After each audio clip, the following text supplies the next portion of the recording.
надо сказать, что, на мой взгляд, во всяком случае, медицина и здравоохранение – это часть национальной культуры. Причем очень значительная часть, ибо от психического и физического состояния, от физического здоровья людей во многом зависит благополучие нации, народа, благополучие страны. И не случайно отец мировой медицины, так бы я его назвала, Абу Али ибн Сина, наш соплеменник, вот, европейская литература, это Авиценна, живший в X и в первой трети XI века, дал начало великому искусству исцеления своими трудами. У него было посвящено именно вот медицине более 50. И это, конечно, самое главное его труд, это канон врачебной науки, книга исцеления, вот, указания, наставления, книга знаний и так далее, огромное количество этих книг, которые были основными учебными пособиями, кстати сказать, в течение многих веков, вплоть до середины 17 века. По его книгам обучались в университетах Европы, Востока и вообще всего цивилизованного мира. Вот. Ведь Сино еще к тому же известен не только как исцелитель, он известен и как поэт, писавший, кстати сказать, он вошел в число лучших классиков таджикско-персидской поэзии. Это и философ, это и музыкант, и поэтому, в общем-то, ну, это человек многогранный, это и астролог, вот, человек, который внес в мировую культуру очень много. И надо сказать, что из 450 трудов, которые были им написаны, сохранилось до наших дней, прошло 274. И надо сказать, что вот одна из прекраснейших афористических книг Зафарнаме, которая, кстати сказать, Зафарнаме, значит, книга побед, она приписывается ему, но на самом деле она была написана Бузургбехером, визирем царя Анушервана Справедливого, Анушервана I Справедливого в VI веке, и Авиценна перевел со среднеперсидского, то есть с Пехлеви, эту книгу на среднеперсидский, на то, что мы сегодня называем фарси. Я переводила эту книжку, и поэтому могу сказать, что это очень любопытная книга. Я думаю, что не случайно на нее обратил внимание великий Авиценна. Эта книга написана в форме, афористическая такая книга, в форме вопросов ученика своему наставнику и ответов учителя. И вот один из вопросов, мне очень хочется сегодня сказать вам об этом, один из вопросов ученика звучит так: «О, учитель, скажи, что надо делать, чтобы обойтись без лекарств?» Это относится к сегодняшней нашей с вами теме. И мудрый ответ учителя гласит: «Мало есть и мало спать, и мало говорить». Мало есть и мало спать, и мало говорить. Ну, я должна сказать, что мало здесь означает в меру, не больше, чем полагается.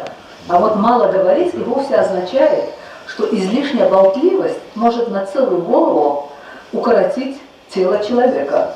Как говорил один из персонажей моего любимого писателя Бахманёра, которого я тоже переводила, это писатель, великолепный писатель, прозаик, такой притчеобразный писатель 20 века, один из его персонажей говорил: да, длинный язык укорачивает тело человека на целую голову, увы, на целую голову. Вот поэтому, прежде чем какие-то слова говорить, об этом и Авиценна не раз предупреждал, слово всегда, он слово ставил впереди всего. Что лечит человек? Прежде всего, на первом месте у него слово. Вот. И надо сказать, что не случайно слово, вернее, медицина, слово медицина получило свое название от имени самого Абу Али ибн Сина, потому что это слово, оно взяло свое начало от словосочетания «мадад-и-сино». Мадад-и-сино, медицина, мадад-и-сино. Мадад-и-сино переводится «исцеление от сино», то есть от Авиценны. Вот это мадад-и-сино стало названием всего мирового, так сказать, направление здравоохранения, которое называется медициной. Как интересно. Да, поэтому я его называю отцом вообще современной, вообще мировой медицины. Сегодня вы уже знаете все, что перед нами выступит мой замечательный друг, наш соплеменник Мулла Захур Тофили. Он верный последователь Авиценны, я должна сказать. Вот это очень многогранный человек. Он врач-кардиолог, психотерапевт, фитотерапевт, мануалист, сексопатолог, специалист по восточной медицине, носитель звания «Лучший целитель России 2002 года», «Лучший целитель мира» 2004 года, кандидат медицинских наук, академик Межнациональной академии естественных наук, член-корреспондент Академии технологических наук России, генеральный директор ООО «Мехрегио», ну, если перевести на таджикский, драгоценные травы или драгоценные растения, главный редактор журнала «Авиценна», и председатель профессиональной ассоциации традиционной медицины, специалистов народной медицины и целителей Республики Таджикистан, член ассоциации таджиков мира «Пайванд», то есть связь, и поэт, прозаик, музыкант, член общественного совета при президенте Таджикистана, член торгово-промышленной палаты Таджикистана, председатель Международного союза писателей и целителей, автор 50 книг и 20 запатентованных лекарственных препаратов, народный герой Республики Дагестан. И это все вот один этот человек.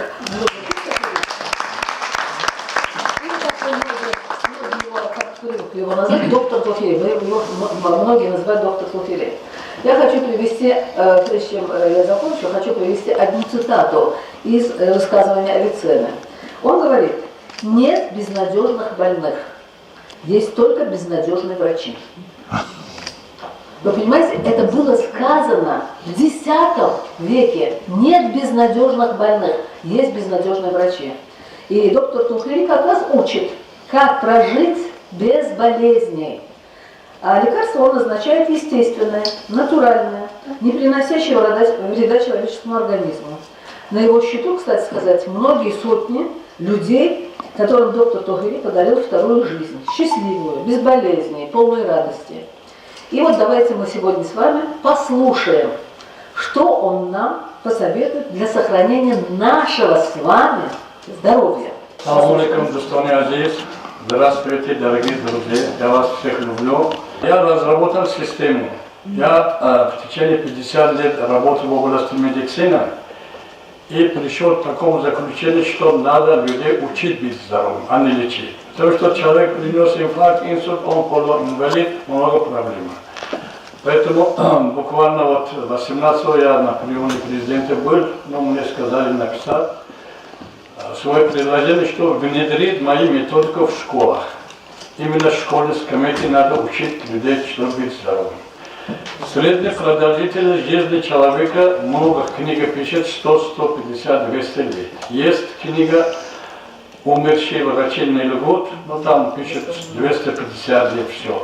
А для этого все надо учить людей.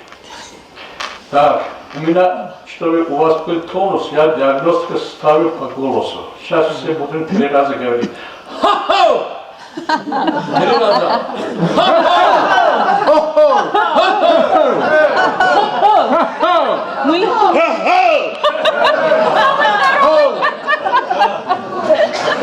Вот, в конце занятий видите, потом у вас другой голос будет. Тонус появляется. Да. Я в территории России более 40 лет работаю, полгода в Таджикистан, полгода в многих регионах ездил. Прежде в Находке был, в общем, везде. И одна газета, про меня написали, таджик, который мир признает, ПХД старый диагноз. Мы просто сидели, люди ходят. Я говорю, у него печень больной, у него почки больной, у него такой больной. А там спрашивают уже. 90% то, что я сказал, соответствует. Значит, техника проблемы со здоровьем не решает. Правильно? Еще создает много проблем. И деньги не решают. Я вам все на этом скажу. А сейчас у меня 3 вопроса. Первый вопрос. Самый богатый человек в этом зале, кто? Руку поднимите, пожалуйста. Самый богатый. Тот, кто здоров. Никогда лекарства не пил. Хорошо, потом я отвечу. Второй вопрос. Кто хочет жить 100 лет? Все хотят. Да. Третий вопрос. Кто занимается очищением кишечника, делит клизму? Еще раз повторите, третий. Кто делит клизму, очищение кишечника? Вот. Я почему это вопрос задавал, товарищи? Первый вопрос, самый богатый. Это я везде провожу тренинги, и дипломатам проводили, и вот коллеги Минздрав. Вот это вопрос, кто самый богатый. Никто руку не поднимает, друг на друга смотрит. Я говорю, все больные. Самые богатые, когда глаза видят, уши слышат, ноги двигаются. Это богатство. И любит. Да. Второй вопрос, кто хочет жить 100 лет, от нашего познания много зависит. Я по себе скажу, я 2 раза принес клинический смерть. Буквально вот в 2020 году у меня двухсторонний плеврит был. А я 2 раза. Точно. Вот, как говорится. И мочекаменная болезнь, я очень плохо выглядел. Собирались родственники, давай в больницу, а тот умрешь. Я говорю, в больницу не пойду, до 100 лет буду жить. Я разработал систему, там я специально наклеивал, что вы потом на свой телефон снимали, система оздоровления по методику доктора Тахири. Потому что 55 книг я написал, на 1 лист заключения сделал. Сейчас потом немножко вам расскажу. От вашего подсознания много зависит. Вот у нас много едут в хадж, знаете, что такое хадж, да? Посещают Маккам, вернется много, я когда анализировал, умерли через 2-3 года. Почему умерли? Он сказал, что я поженил, учился, заканчивал, был министром, все, кончился, надо умирать. Себе готовит код на смерть. Когда посол арабской стороны его лечил, говорит, давай тебя отправляй бесплатно, наш царь встречает. Я говорю, я не пойду. Говорит, почему? Я говорю, я анализировал все, которые поехали, вернулись, многие умерли. За 95 лет потом я поеду, хотя я в Дубае работал. Поэтому, когда вы перед себе поставите цель, задачу, вот там слушали, это 10 лет тому назад был снят. Я когда работал в Сочи, мама упала, звонит, что я умираю, приходит. Я говорю, если умрешь, не пойду. Вот реакция такая. Она меня ждет, когда придет. А вот сейчас много тоже говорят, я болею, я умираю или рак, все. Это вы должны переключиться. Слово действует на организм человека двояко. Я когда написал книгу «Мудрость любви», написал, словами можно любить, словами можно убить. Один слово разрушает все. Поэтому, если вы перед себя сегодняшний дня поставите, день с днем активизируете. Там есть книжка «Жизнь прекрасна, когда мы здоровы». В Астане меня пригласили бывшего ректора, за 80 лет, сказали, он тяжело больной, он умирает. Я пошел 1,5 часа с ним, беседую. Говорю, твой запас организма еще за 100 лет. Вот так. Через 3 месяца я смотрю, в интернете про меня пишет стихи. Потому что надежда на выздоровление – это уже половина лечения. Правильно? Правильно. Так, поэтому есть книга Платонова «Слово как физиологический лечебный фактор». Одним словом можно много болезней лечить и много болезней появляться. Вот сейчас ошибки нашей медицины, много болезней говорят неизлечимы. И больной уже говорит, да, у меня рак, у меня такой неизлечимый, он не выздоравливается, потому что его подсознание не дает дальше развития. Так, третий вопрос очищения кишечника. А я с собой, когда больных индивидуально консультирую. Вообще, смотрите, первый фильтр – это печень. Любой орган поражается, это первое нарушение функции печени. Потому что я участвовал на вскрытии 2000 умерших людей, когда заведующий отделением реанимации работал. Вот китайская медицина тоже говорит, если сердце больное, зрение нарушено, надо лечить печень. Вот смотрите, здесь, печень, все, вот это толстый кишечник, это мусоропровод. Вот. Если мусор не будет в свое время входить, газ образуется. Я специально вот этот шланг взял, чтобы вы помнили. Вот это шланг, как толстый кишечник. пища поступает, дальше не идет, остановится, газ образуется. Газ образуется, давление повышается, нарушение рейд пойдет, много проблем. Долго будет стоять. Калиевые камни и там червячки образуются. Поэтому я более 30 лет делаю клизмы. Клизмы делать несложно. Я специально взял учеников 3-5 класса, чтобы доказать нашему президенту, что можно школьный скамейка, их научил, как делать клизмы. Есть кружка эсмаха. Если знаете, там 2 литра вода размешается, шланг есть.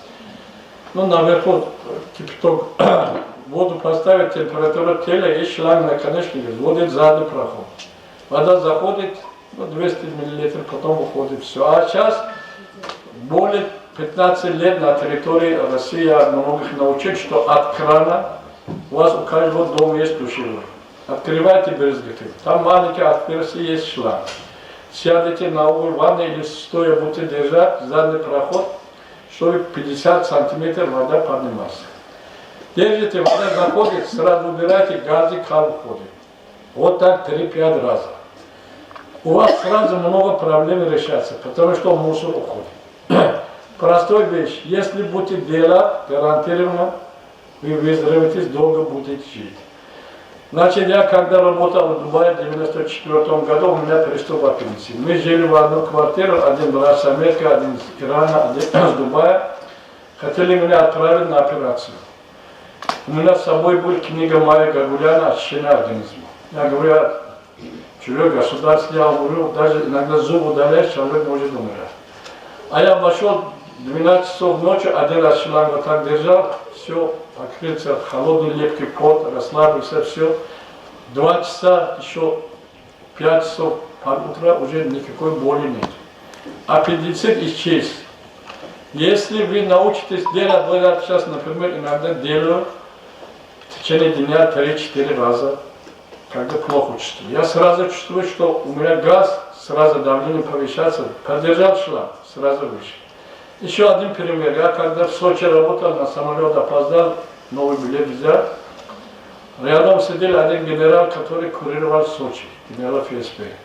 Ну, я пообщались, говорит, давай я тебя завтра в ресторан приглашу, угощу. Вот, завтра вечером мы пришли, я вам поставил бутылку коньяка, много, морские продукты, я некоторые вещи не кушал тогда. На завтра утром у меня обе ноги отеки до коленей, я очень плохо выглядел. За 2 дня я себе восстановил. Я взял 20 таблеток активированного угля, сода пил, так, наверное, 10 раз клизму сделал, соки пил, за 2 дня восстановился. Организм человека самовосстанавливающий. Вот утром у вас берут анализ крови, сахар, и километр 4 проходите, опять сдаете, если был 15, становится норма. Он расходуется. Поэтому много сейчас ставят, вот я когда в реанимации работал, многих людей снимали с поста, ну, берется как секретарь ракома снимали, сразу в реанимацию. Высокое давление и транзиторно повышается сахар.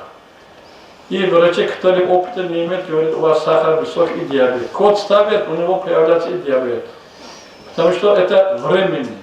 На фоне стресса сахар тоже повышается. Сейчас очень много сахарных диабета. Так, вот насчет, что вы поняли, клизмы делать. Я на себе делаю. Я однажды, смотрю, живот трудно, газы ходят. Огороды поливал, все, смотрю, никого нет, вот это холодной воды, шланг держал. Вода зашла сразу, каловые массы, газы, сразу мне легче стало. Поэтому вы научитесь делать. Вот маленькие грудные ребенки, плачут, у них газ, все, есть груша, возьмите воду, вот так взяли туда и сразу газ, кал выше, он спокойно. Или ночью он встает, плачет. Чего плачет? Вода не хватает. Поняли? Первое лекарство вода. А сейчас минут 5, по-моему, 6 фильм есть. Первый номер поставь, свет выключите. Чуть-чуть, чтобы вы имели вот представление, а потом я расскажу. Здравствуйте, приветствую вас. Я Троян Людмила Петровна. Я возглавляю направление в психологии, которое называется «Экология мысли». То есть мы говорим о том, что от человека зависит возможность быть здоровым. У человека есть ресурсы, возможности полюбить свое тело. И если он рассчитывает только на врача, только на целителя, то, конечно, все осложняется, человек не может восстановить свое здоровье. Мысли бывают настолько разные, что человек, не задумываясь, начинает болеть только от своих мыслей. Если он говорит, не хочу видеть, что у нас еще разруха, не хочу видеть, что у нас еще не так все хорошо, он теряет зрение. И можно сказать, я хочу видеть то, что мы со временем все восстановим и сделаем даже еще краше, потому что мы сильный, трудолюбивый народ. Поэтому для меня, как психолога, важно подсказать человеку, как изменить свою жизнь, как правильно сказать, чтобы он был здоров. Доктор Тахири, огромное ему спасибо, захотел нас всех собрать, чтобы мы обменялись опытом. Я только что прилетела из Нью-Йорка и в ночь этого же дня уже полетела в Душанбе. Меня зовут Галина Викторовна Лазутина. Когда я первый раз попробовала эту методику, вы знаете, случайно в 1991 году у нас была конференция на факультете журналистики, где я работала. И вот в рамках этой конференции мой супруг Тахири проводил лекцию. У меня к этому времени был очень сильный остеохондроз и не имела левая рука. Я вот сидела в зале, и пальцы ничего не чувствовали. Ночные боли были. В общем, это меня очень тревожило. Беспокоили боли и вот в нижней части, как это крестовый позвоночника, и храмовых даже иногда. Я знала, что это остеохондроз, я ходила лечиться. И вы знаете, очень долго меня исследовали, дали мне много таблеток, но помочь никто ничем не мог. И вот когда я вышла на сцену, я вот провел со мной там очень короткий сеанс, через 15 минут я почувствовала облегчение. Рука, понимаете, сразу будет как пальцы запрыгали. Вот. И после этого, естественно, я к нему подошла и спросила, это пройдет навсегда? Он сказал, что навсегда это не пройдет. Надо заботиться о здоровье, надо следить за состоянием позвоночника. И хотя бы раз в год, или там лучше раз в полгода, проводить вот эти вот сеансы.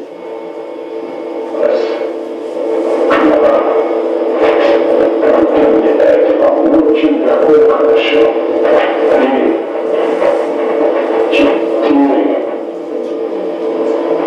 5. Открывайте глаза. Очень хорошо настроение. Все хорошо, возможно, скоро.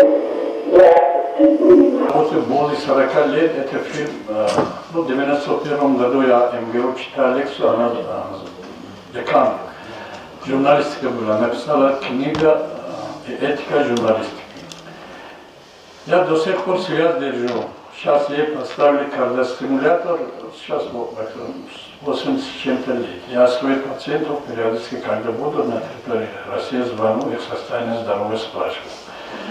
Этому надо учить. Во-вторых, сейчас, видите, я его внушал, что ей 20 лет. Вот опять по поводу того, что я вам сказал, я сделал много научной работы, людей ввел в состояние гипноза, внушал, что тебе 70 лет. Некоторые не доходят до 70 падают, или, говорю, 80 лет он вот так ходит. В подсознании уже есть программа. Вот это, если наука поддерживает, я людей буду учить. Надо знания передать. Заранее можно прогнозировать человек, сколько лет будет жить, как будет жить. Это возможно, потому что я учился у самых корифеев в России и в других местах. Так, значит, первое лекарство – это вода. Вот я написал книгу «Вода дороже золота». Эта книга бесплатно в интернете есть, можете скачать. Что эту книгу написал, я 6 лет сидел в метро профсоюзной медицинской библиотеке. Я от себя много не пишу же, я океаны не знаю, море не знаю, все отсюда собираю. Вот. За 3-4 минуты я вам скажу, как проснулись утром, пейте до пол-литра воды. Сразу не нужно залпом, глотками. Почему до пол-литра воды? Потому что вы, когда утром встали, пошли в туалет, пошли пол-литра моча входит. Через органы работает. Я как кардиолог раньше больным назначал антикоагулянты, которые расширяют. А сейчас говорю, вот схема питья воды, объясняю, пей, у тебя кровь разжиряется, у тебя будет нормально. Если от состава крови 8% вода, если входит, уже у людей постепенно начинается инсульт, инфаркт, все кровь сгущается, кровь образуется. Если 26%, уже человек стареет, подагра, другие. Поэтому учитесь пить воду. Каждые 2 часа хотя бы 50-100 грамм воды. Так. Утром теплые, а остальные так. Кому за 80 лет сейчас в этом зале? Кому за 80? А мне? Мне 90. Вот смотрите, у нас есть методика диагностика, но сейчас у нас начинает вот это аппарат туда-сюда, много проблем. Наши вот предки, как она сказала, Авиценна, тот руку тоже покажи. Надо на оба руки посмотреть. Одинаковые они. Линия жизни деление. Да. Значит, 100 за 150, если будешь слушать. Знаю. Вот нарушение функции печени есть, нарушение функции почки есть. Вот так нажимать, отпускать, если желтоватого цвета, желчный пузырь печени. Если синовато это, если белые они. Простые методики есть. Пошло, сейчас. Вот смотрите, я Расул Гамзатова вот этим аппаратом диагностировал Кремлевскую больницу. Вот сейчас он будет стоять и смотрите. Если левообращающий, данный орган изменяет изменения. Вот он вот нервы и спокойно. Так. Слух тоже есть проблема. Может чешется, может шум, может что-то есть. Зрение снижено. Зуба нету. Сердечко тоже проблема с стенокардией. Ну я не буду все там здесь говорить. Вообще простая методика, товарищи. Я даже этим аппаратом определяю травы, где что-то есть. А сейчас вас направляют 23 тысяч МРТ, там другой, все. Меняется человек. Если вы будете знать, будете долго жить, 100 лет, и вот то, что я вам дальше рассказываю, идите. Вот сейчас, что-то не горит, поможет. Первый. Вот горит, он живой красавец.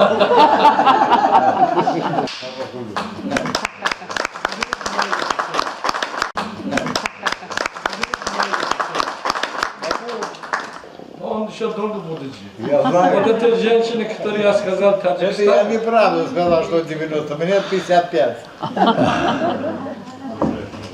да, по поводу воды, товарищи, я вам сказал уже, вот мое предложение, вы как депутат, во всех школах школьники должны отвезти с собой. Вы только в воде в течение 5 часов эту воду пьют.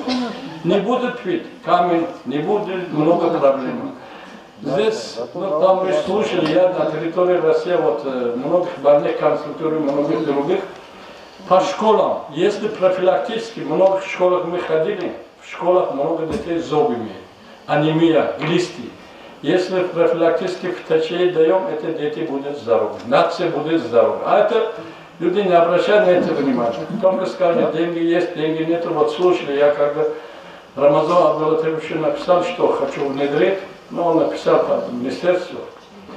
Министерство народного образования, замминистра говорит, что от нас хотите, чтобы народ были здоровы. Идите в Минздрав.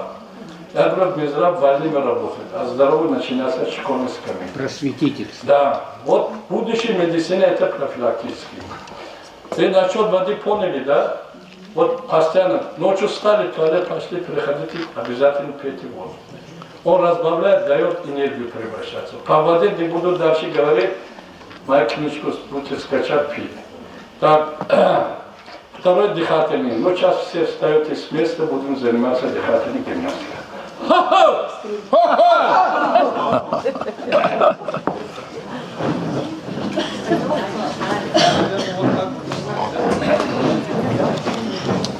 Основа человеческого организма состоит первое дыхание, потом вода. Человек рождается, делает глубокий вдох, когда умирает видом. Энергия превращается с одного вида на другой. Я когда космонавтов лечил, мне подарили книгу, ну, насчет космоса, связь с этим. Есть зона мертвых душ в космосе. Кто кого-то умер, ваши родственники, вы видите, связь, ходите, все это. Поэтому сделаем вдох, задержим дыхание 10-15 секунд, полный выдох. и закрой нос, не дышать. Не, оба надо.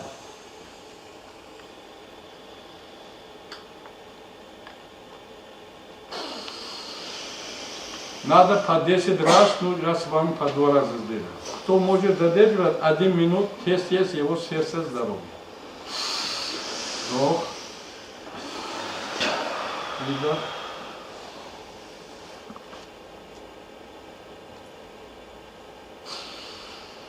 Вот я гипертоник, давление 200. Я этим занимаюсь, измеряю давление, снижается 150-140.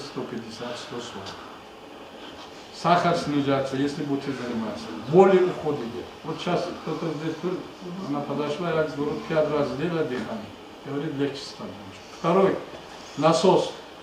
Надо 6-8 раз вдох, 1 раз выдох.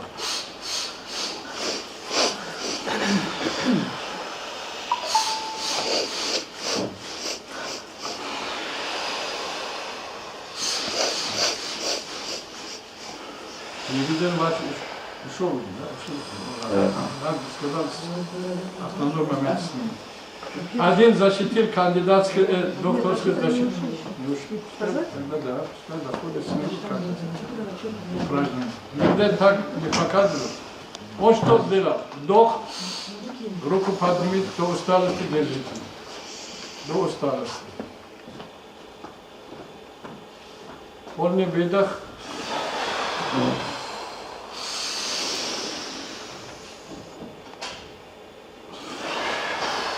Еще раз.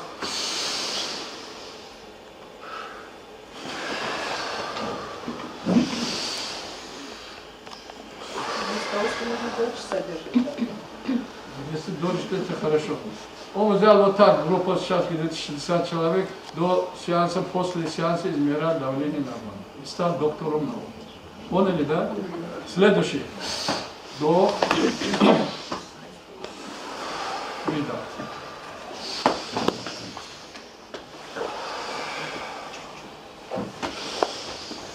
Один нос днем хорошо дышит, другой вечером. Вот это вдох, это выдох. Это вдох, это выдох. Чтобы чистить на себе ходить.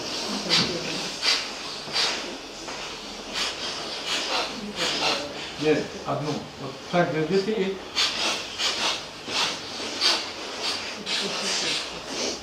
Следующий. Вот звук вот так. У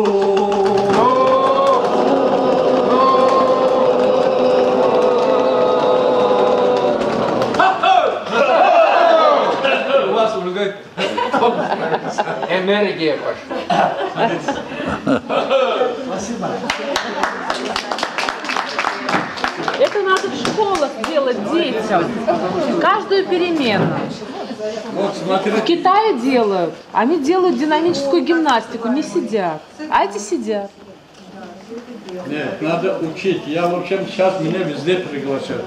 И Германия, и Иран, и все. Чтобы учить. Вот я работаю в Таджикистане, в деревне, моя санатория находится. Приехал с Германии врач. Он у меня лечился и говорит, меня научи. Я его научил методику. Когда ушел, дополнительно еще $1000 в карман положил. Оказывается, у них зарплата 15 000 евро у врачей в Германии. Так, когда я людям говорю, что вот с Германии пришел ко мне лечиться, как это? Там так развита техника. Я говорю, техника не решает проблемы со здоровьем. Правильно? Правильно. Вот я 25 лет в машине ездил. Однажды, когда поехал в сторону Кулябна, у нас дорога, летом жарко, я чуть-чуть уснул, хорошо, что нормальное место у вас завышено. Потом дальше поехал, чуть 3 человека нет. Перестал уже ездить на машине. У меня сейчас машины нету. Последняя машина был ГАЗ-31. Разделили на куски, сиденье сделал качели, а этот остальные части сделал. Потому что когда машина, человек, все болезни начинаются. Я средний час 5, 7, 10 километров хожу. Переборщить нельзя. Вот, по-моему, здесь, в Москве, один день я 21 километр ходил, 1 сутки не мог вставать с места. Потому что видится много молочных кислота, время нужно было восстановить. Поэтому все в мере. Правильно? Да. В мере это нужно для организма, что нужно сделать. Упражнение для глаза. Это можно сидя сделать. Да, когда мы потеряем зрение, потом начинаем искать, где враг, где что, все. Опять-таки зрение зависит от причины. Там, как видите, у кого у вас всех телефоны есть, там на 3 языках моя система оздоровления написана. На русский, узбекский, можете снимать. И там написано, что сок, морковный, свекловый, тыквенный сок. 10-15 дней каждый квартал будете пить. Морковь восстановит зрение. Значит, улучшает работу сердца. Свекла чистит кишечник, камни вводит, тыква другой. Там все написано, что вы делали. А сейчас 1 минут глаза вверх, и вот так держите. 1 минут направо, 1 минут вниз, 1 минут налево. Вверх, направо, вниз, налево. Так, следующий. Надо вращать глаза по правую сторону. Вот такие движения. Потом наоборот. А сейчас светофор.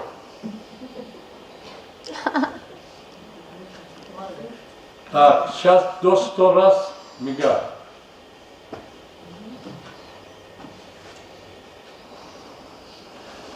Обе ладошки поставьте вот так. И опять делите орган под глазами. Здесь вы чувствуете, как сокращается группа мышц.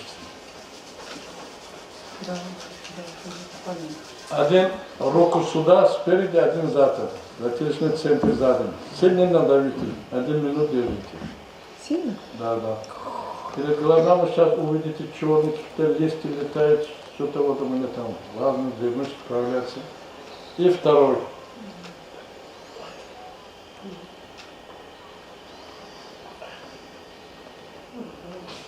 Так, моя методика уже. У нас по миру есть Чашмы Авж, родник, который со всего мира приезжают, люди 10 дней заходят в этот ванну и открытыми глазами стоят 3-5 минут. Все не могут туда поехать.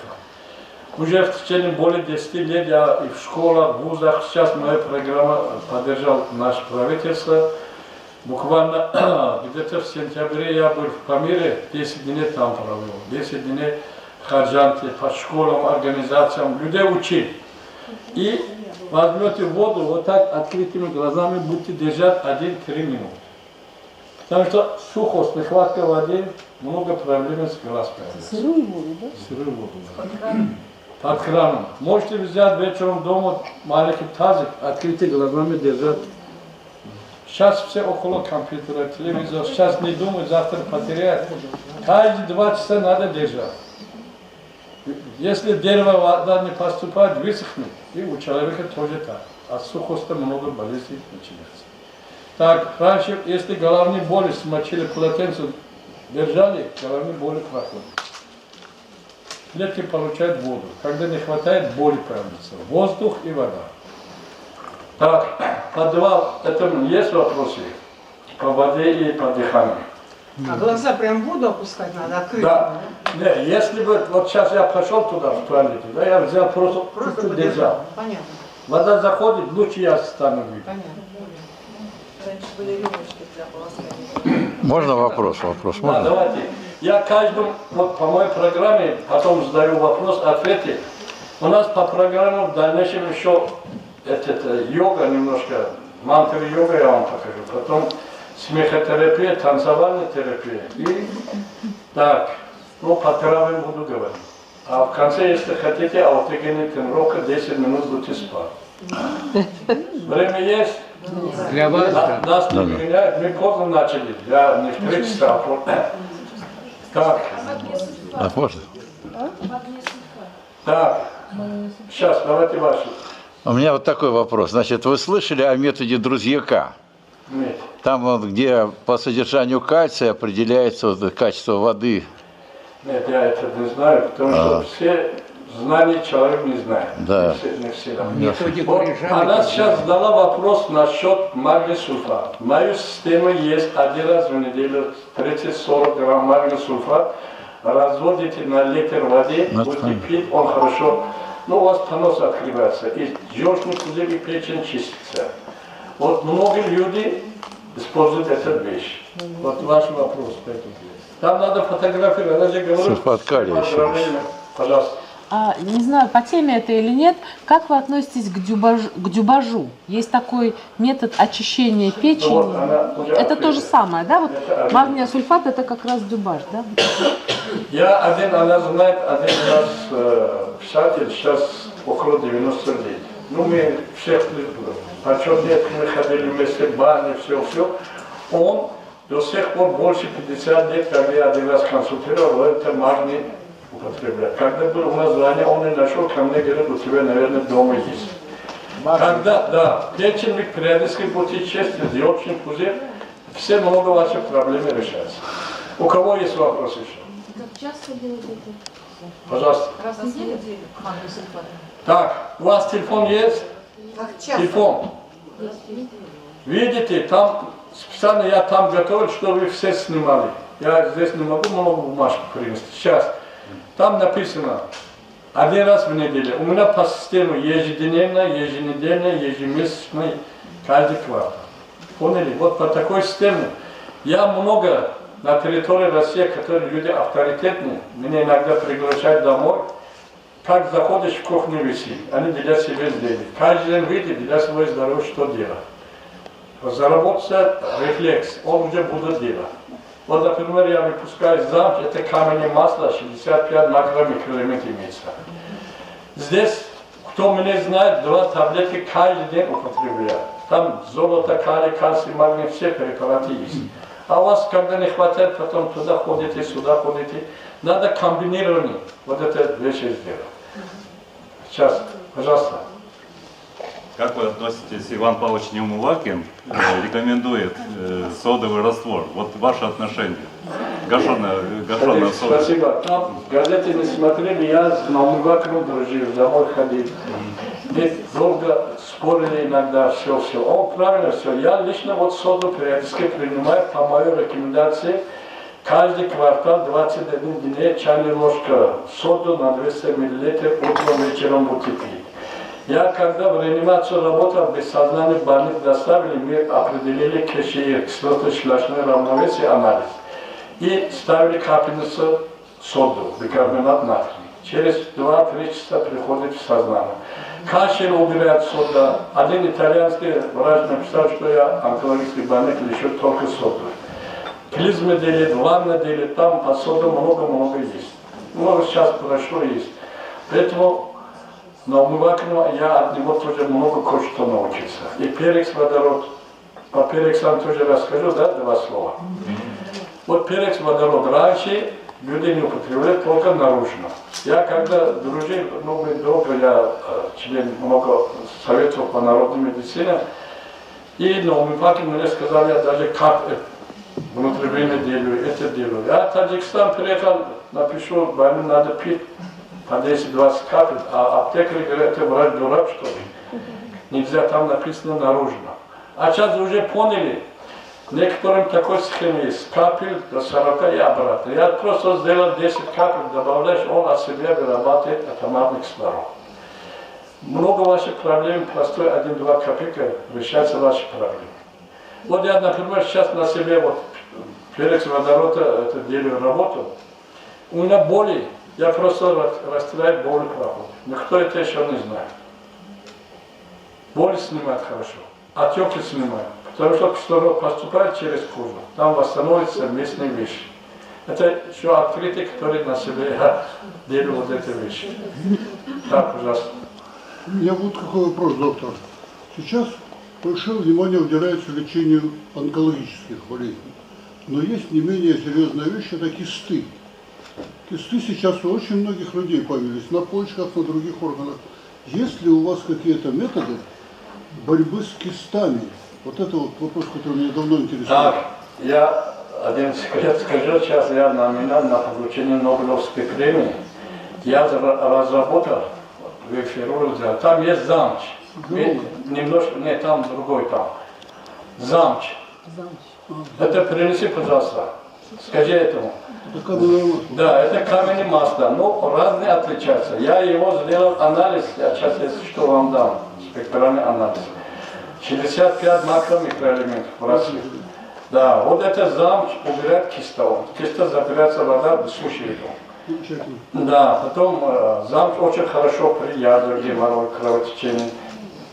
Там у нас и брошюры есть. Замч. Вот. Зайдете и напишите в интернет, что Земли написано, что 4000 лет пользуется первой мировой практикой доктор Таквир делал таблетированной формы. Это дозированная форма. Так, вот ферула, вот здесь другой препарат, дайте, пожалуйста.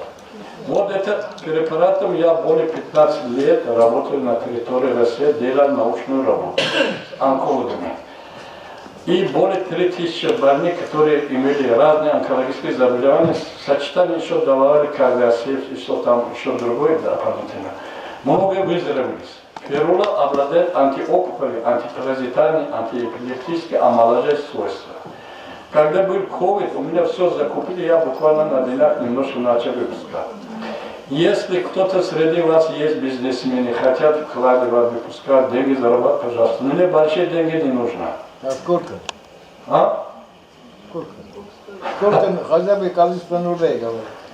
Ну, где-то что выпустить, $50 000 сейчас достаточно, что выпускать. Много пока не нужно. Когда-то мне $50 миллионов предлагали, ну, маленьким процентами, что я взял кредит. Еще подумал, что я возьму. Каждый день буду считать, быстрее умираю. Потом пошел, говорю, ваши деньги мне не нужны. Вот смотрите, сейчас я анализировал, много людей берут кредиты, не могут своевременно сдавать, у них сахарный диабет, гипертония, кредит, смерть. Надо подумать прежде чем, потому что деньги много проблем создают. Я, как Кашпировский, ездил, весь Россию проводил сеансы. В Тюмени закрепили специальный вертолет с одного в других местах. В общем, когда заболел, я о деньги не думал больше. И без денег можно жить. Поняли, да? Поэтому сейчас каждый говорит, о, у меня деньги. Деньги что будут делать? Я один пример вам скажу. У нас на один деревне, Мачинский район есть. Я когда-то ездил туда. Деньги нет у них, после войны у нас вообще. Ну, аксакалы собирались, сказали, сколько вас переумствует? Я говорю, 10 рублей. 10 рублей, 15 килограмм картошка, там 4 килограмма ореха. В общем, я неделю больных там принимал 3 тонны картошки, уже 200 килограмм орех, 150. Картошки в больницу отдал, это грузин пришел. Деньги же не можешь кушать, а ореха можно кушать. Можно бартером работать в разных направлениях. Давайте, чтобы вы я по плану своему рассказываю, чтобы не прикрутиться. Вот смотрите, вот это два препарата. А этот можно поменять? Ну, это потом сам поменять. Я понемножку принес, мне сказали, здесь нельзя продавать. Да, это ваши проблемы. У меня единственный вот этот препарат, я на Тверская 12 стороны 7 продаю. Ну, чуть-чуть они сверху дают. А кто бизнесом занимается? Вот с Вьетнама один бизнес России делает, он в ресторане. У меня купил по $20, продавал по $200 в Вьетнаме. $90 000 заработал. Я говорю, почему дорого продаешь? Он говорит, какой твой дело? Вот бизнесмены как? Оттуда берут, туда приходят, все это делают. Германия $100 продавала. Я разработал много. То, что нужно организму человека, восстановление. Спасибо. Так. Дальше пойдем, да, по системе. Давайте все встать с места.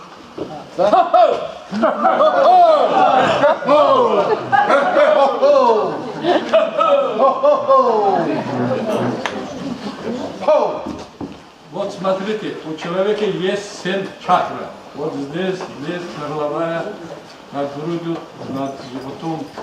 У нас больше энергии находится выходит в животе и половые органы. Когда мы можем поднимать энергию вверх, Богом, все равно нас сверху все регулирует. Правильно?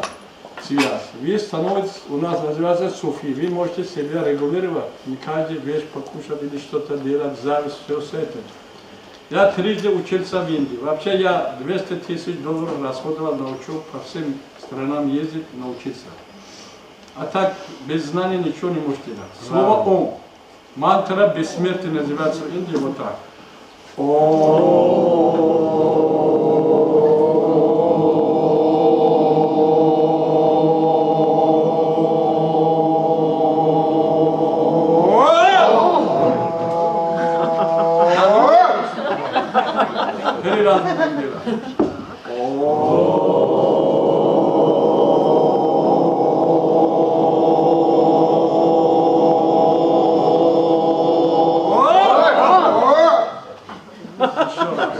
Больше у него 90-летний.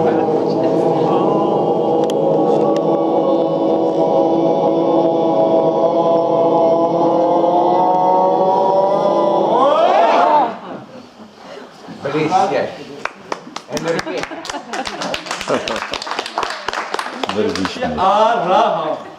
Опять я говорю, что все болезни исчезнут. Здесь что вы перестаньте сказать нормально. Как будто говорит вот.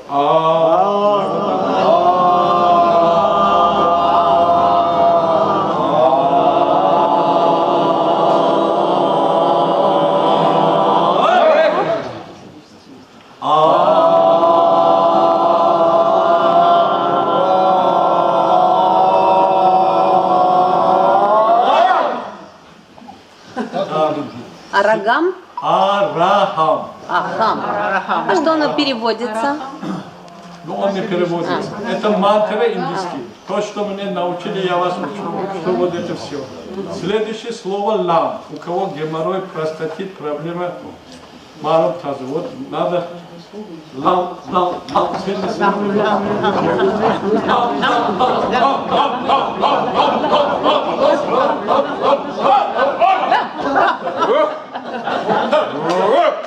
Прошу.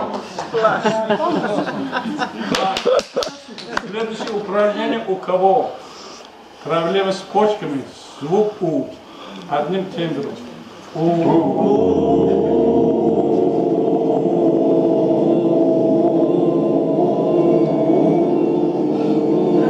Делителей не нужно деление.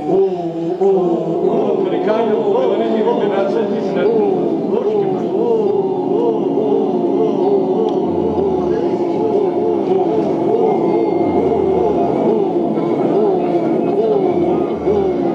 Чтобы гади отошли южный пузырь, слово «я».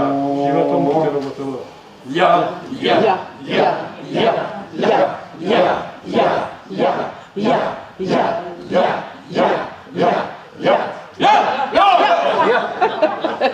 Давайте друг друга поворачивайтесь, кто с кем рядом. Вот так слышно.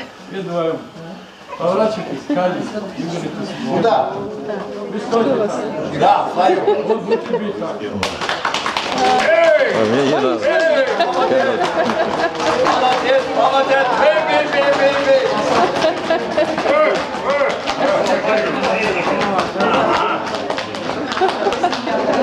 Давай.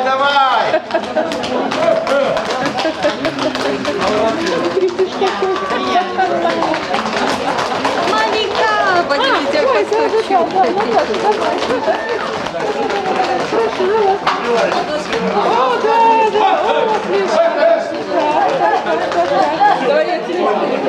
Многие задачи не могут решаться с использованием химиотерапевтических средств, повреждающих защитные системы организма. А препаратами выбора, безусловно, являются средства природного происхождения, обладающие в большей части случаев. Имена их рассказывает врач от Бога, фитотерапевт, мануалист, специалист по восточной медицине, врач-кардиолог Мулазахур Тахири. Тахири хорошо знает у него на родине, в Таджикистане. Там он заработал огромную славу и уважение, как доктор, который лечит по своей особенной технологии. Здравствуйте, уважаемые товарищи Каспийские, я вас всех люблю. Да, потому что словами можно лечить, словами можно калечить. Поэтому у меня первый план воздействие слова на организм человека. Еще Платонов писал большую книгу «Физиолог», слово как физиологический лечебный фактор. Вот эта женщина пример, когда слово, вот сегодня ошибки нашей медицины, много болезней говорят неизлечимы, уже код старый, этот человек быстрее умирает. Я провел серию, я ученый, значит, автор 37 книг, автор 17 лекарств. И я лечу именно, не лечу, а учу быть здоровым. Вот эта женщина тоже 10 дней я, конечно, лечил своей методикой, у меня комплексный, различный подход. И учил дальше, как жить, потому что за 10 дней онкологию нельзя лечить. А вот этой женщине поставили диагноз рак молочной железы 3-й степени. Не поверив, женщина поехала в Москву, но и там анализы показали наличие столь страшной болезни. И мало того, оперировать тоже было уже поздно.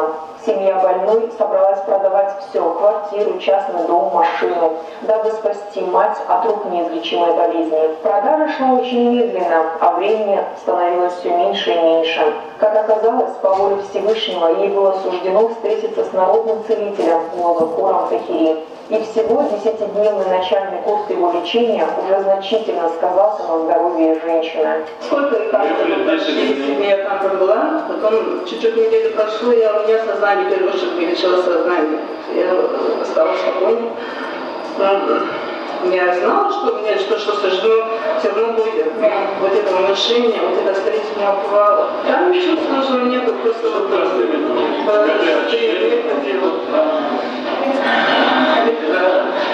правда, там настойки пьяную, зарядку. Диеты особо тоже нету, уже поздно стадия, поддержит. 2,5 месяца количество, потом как ты видишь. Я через 3 месяца, когда приехала туда, та, которая первый врач, она ушла в конкретный отпуск, меня передали к другому врачу, а она, когда меня посмотрела, она говорит, согласитесь, по словам этой женщины, с ней произошло настоящее чудо. Простая методика лечения на травах, правильное питание и, самое главное, желание жить. Именно последнее является основой любого лечения, уверен доктор Тахири. Он один из тех, кто бережно сохраняет наследие гениальных целителей прошлого, прежде всего Авиценны. В последние годы большое внимание медиков привлекли препараты, воссозданные доктором Тахири, Фейрула и Замч. Эти препараты оказались эффективными в большей части случаев профилактического лечения таких заболеваний, как диабет, доброкачественные опухоли женской и мужской половой сферы. В онкологическом реабилитационном центре города Санкт-Петербурга препараты Фейрула и Замч используются на профилактическом этапе у больных со злокачественными опухолями. Отмечалось улучшение качества жизни больных, более быстрая нормализация кроветворения и иммунитета. Вот в комплексе я многим больным помогаю. Потому что если сам человек захочет, можно любому человеку помочь. Если не хочет, никто не поможет. Вот у меня такой принцип. Поэтому есть такой сайт «Домашний доктор», там зайдете, написано, значит, 19 человек, которые мир признавал, то, что академический медицина, я тоже туда пошел. Поэтому у меня принцип не лечить, а учить быть здоровым. Поэтому какая страна меня приглашает, я вот здесь тоже читал много лекций, больше 20 по медицинским организациям, вузам, вот даже в Каспийских врачам 90 человек собирались. Потому что есть книга сейчас «Ошибки медицины. Опыт целителей». Потом вышла книга, называется «Врачи заложник смерти». Врачи умирают на 10-20 лет раньше своих пациентов. Врач вроде все знает, но он тоже не делает. У нас есть у всех болезнь лень. А чтобы быть здоровым, всегда это движение, питание, нормальное общение. Уже 11 лет, в прошлом году я был домой пригласили, я от него уже опять что-то научился. Она говорит, у меня иногда бывает упадок сил, я делаю клизму с кофе. Вот по этой системе она работает. Уже 11 лет жива-здорова. А то они хотели продавать, поехать, операцию делать, что-то сделать. Так, по поводу второй, ну, вы видели, вот этот препарат у меня здесь официально зарегистрировано в Россию, в институт питания прошел, как пищевая добавка. Вот ферула это трава, которая при Союзе 7 человек защитили диссертацию, научно доказано, антипаразитарный, антиокулы, противовирусный, омолаживает свойства имеет. А замч, я уже вам сказал, это камень масла в составе 65 макромикроэлементов, там все составы, там наверху все есть.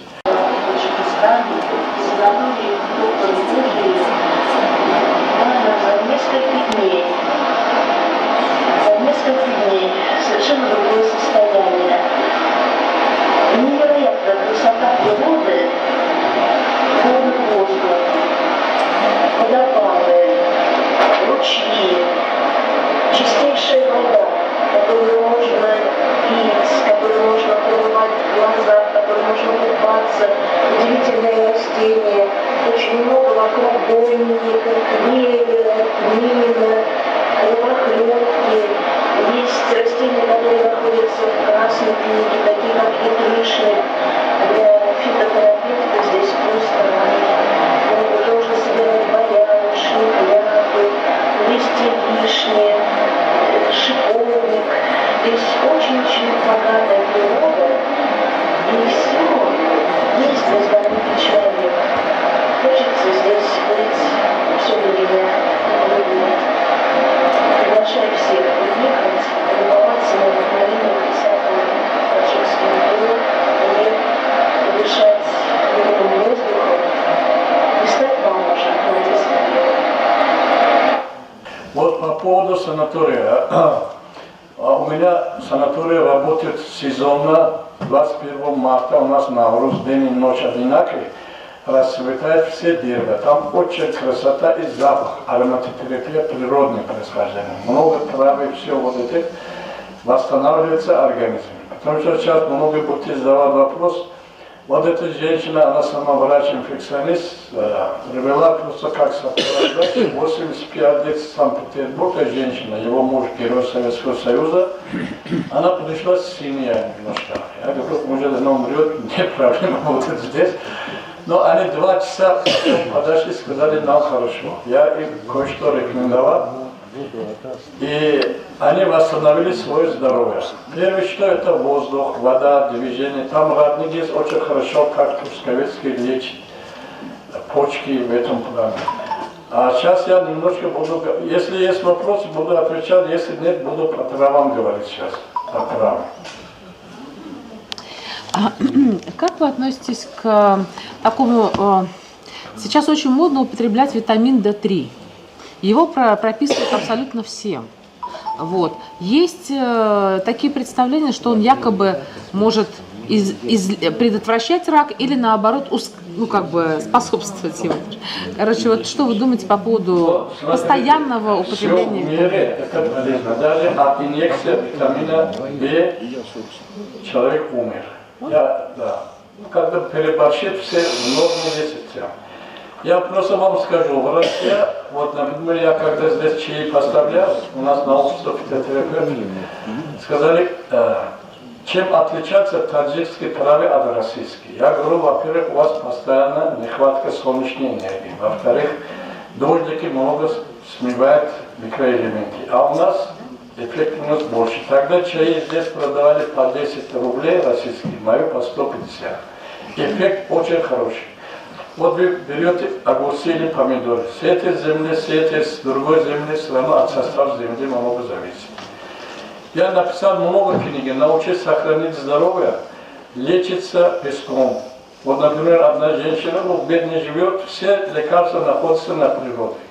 Я дал замки ферола, рак груди, семья средства не имеет. Я говорю, вот возьми, у меня в аптеке были вот такие песок, красный, голубой и белый. 1 столовую ложку, значит, утром сюда кипяток, растворяешь, воду будешь пить, а глину будешь смазывать в обед красный, вечером голубой глина. Это продается. Через 2 недели все прошло. Все лекарства нужно искать в земле. Единственное, энергетики не хватает. Вот когда мы ездили в Индию учиться, Сергей Безруков с нами ездил, Багиров, 100 человек мы ездили в Индию учиться. Вот один человек, он богатый, его сын занимался наркотиками. Он мне закрепил, говорит, забери, там можешь гипноз сделать. Мы поехали, абсолютно там у него ломки не было, потому что солнце, окружающее, все, иногда климат, человек меняется, здоровье нормализуется. Вот, поэтому надо периодически входить в лесу, где-то в других местах, общение с природой. Общение много дает. Вот, например, каждый день у меня дерево есть, больные 10 минут обнимают, а дерево получает энергию. А дерево какое? Дерево какое? Тополь есть, абрикос есть.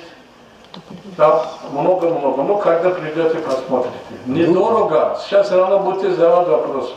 Всего $400 10 дней. Я здесь в гостинице в Норвегии жил, каждый ночь платил $50. Ни питания, ничего, только проживание. Там лечение, питание, проживание, еще я вас буду учить бесплатно. Будете все народными целителями. Так, вопросы есть? Еще один вопрос можно? Я вот хотел вас спросить, как вы относитесь к пчелам медоносным и вот к меду? Так, в общем, смотрите, самый хороший лекарство это мед. Потому что я даже занимался при Союзе еще пчелоужаливанием. Взяли больных, поставили. Ну, я на территории свой санаторий тоже привез, вот так как временно сезонные работы зимой не смотрели, все умерли. Надо смотреть, какой мед, откуда вы получаете. Я, например, там мою методику написано 1 столовая ложка или 1 чайная ложка 2-3 раза мед. Я абсолютно сахар последние 10-15 лет не употребляю. Половина в магазинах шоколаде, конфеты, я вот с этим аппаратом смотрю, нельзя их употреблять. Различные все. И сейчас, что вы деньги сделали, вот курица, делают какие-то уколы, все, вот такие, это вместе ничего вам не дают. Надо натурально то, что есть. Жить по законам природы, будьте долго жить. Так, несколько слов скажу от дерева, раз начали говорить. Абрикос, вы все знаете, урюк. Так, вообще у меня, можете себе записать, у меня 82 года рецепт есть. Ну, мои статьи, аргументы, факты были бабушкинские рецепты, журнал предупреждений, книги мои изданы здесь. Так, взять надо 50 грамм урюка, 50 грамм шиповника, 50 грамм боярышника, 1 столовая ложка семена моркови. Налейте воды, кипятить, по 100 грамм пить. У вас сердце будет работать как нормальный мотор. Не нужно кардиомагний, лампанангин, аспаркан, все. Еще раз повторю, 50 грамм урюк, 50 грамм боярышник, 50 грамм шиповник, 1 столовая ложка моркови семена. От него делит даукарин, лекарство такое. Да. Дальше, насчет урюка. Вы косточки берете, употребляете. Вот надо, бабушки за рецепты тогда мне подарили все свои газеты, номера. Одна написала, что она каждый день по 2 косточки месяца употребляет как таблетки. У него сердце восстановится. Косточки. Там сверху, когда косточки, сверху есть оболочка. У нас, когда были, вовремя войны, другие вещи, люди даже мука не было, от этого делали лепешки и употребляли. Один с Таджикистана привез сюда, это консервный комбинат, как мусор выбрасывают. Он голова соображал, а там очень много кальция. Привез в Россию, компания кофе продавала за $60 000. Они с кофе разбавились, кто это кофе пьет, сильный. Там натуральный кальций. Я начал искать, даже в Америке от этого делит, у нас мусор выбрасывают. Кальций продают $80, вот такой, как вот этот есть. Поэтому, если человек имеет знания, он может себя защитить, долго жить. Дальше персик. Знаете персик? Да.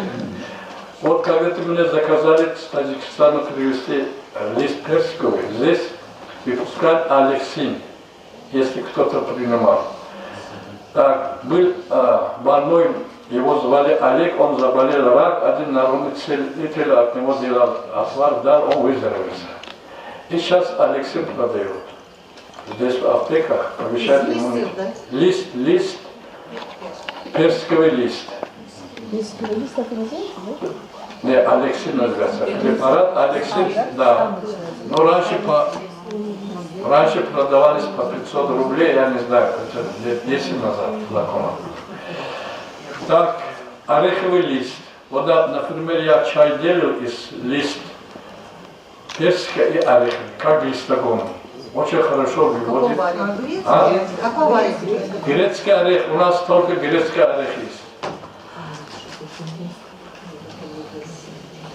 Так, тутовник, знаете тутовник, шелковица?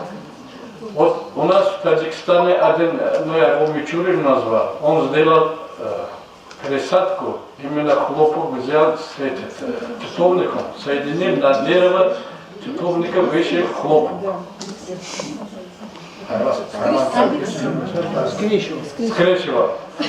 В общем, видите, и кокона тоже получается как хлопок. Вот этот человек делал, но его не поддерживали, потому что если на все делать, то не будет хлопок. В мире можно много что-то сделать, получать. Поэтому шелковица вот здесь используется при сахарном диабете. При сам по себе шелковица очень хорошо при различных заболеваниях печени. Люди употребляют. Например, у нас долгожители всегда, у нас же сахар такой не будет. Именно шелковица, орех, постоянно у них в рационе будет. Но злоупотреблять не нужно. Вот я в течение последних 2 года балансировку делаю. Сейчас, где я сейчас живу, но где я бываю с собой, у меня постоянно есть. Грецкий орех 2-3 штуки употребляю. Миндаль, хурма. Как называется хурма? Так и называется хурма. Хурма. Миндаль или хурма? Не, бозор веоме фрушатку. А хочем мы берем майда. Ладно, дивиденды. Финик. Финик. Это финик. Финики, да. Он очень много в составе йода есть, все есть. И тыквенные семечки. Там очень много цинка. 1 столовая ложка. И урюк 4-5 штук я бросаю, кипяток утром, все.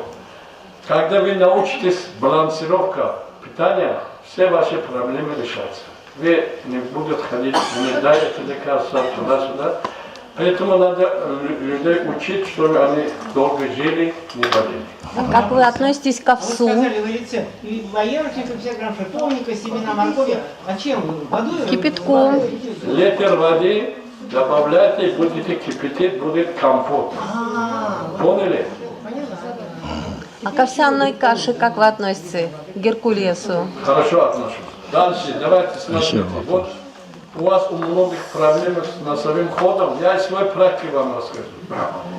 Вот когда-то я с Новосибирска поехал в Таджикистан, не могу дышать. Поехал в больницу. Сказали, медсестра ушла, операцию, давайте завтра будем. Вообще дышать сложно, человек уже готов на все. Я пришел, книга Беруни читал, взял лук. Вот это. Кожуха очистил. Когда начал кипятить здесь вода, бросил 5 минут закипит это лук. Взял, разрезал на мелкие куски и смешивал масло и на оба ноздри толкал. До конца у меня нос. Хочется я дышать. А то все выше. Мне легче стало дышать. 3 дня сделал без операции нормально. Сейчас у меня более 3000. Больные, у кого был ринит, гайморит, вот здесь слезной канал входит в нос. Слезотечение ставят, лук обладает рассасывающим эффектом. Простой 1 лук, а то пойдете потом здесь прокол делить, да. Одним вот. Раньше у нас фурункул, различные другие просто взяли. Причем лук, да, или рычатый? Будете кипятить. Кипятить 5 минут. Вот это. Так, для всех вам.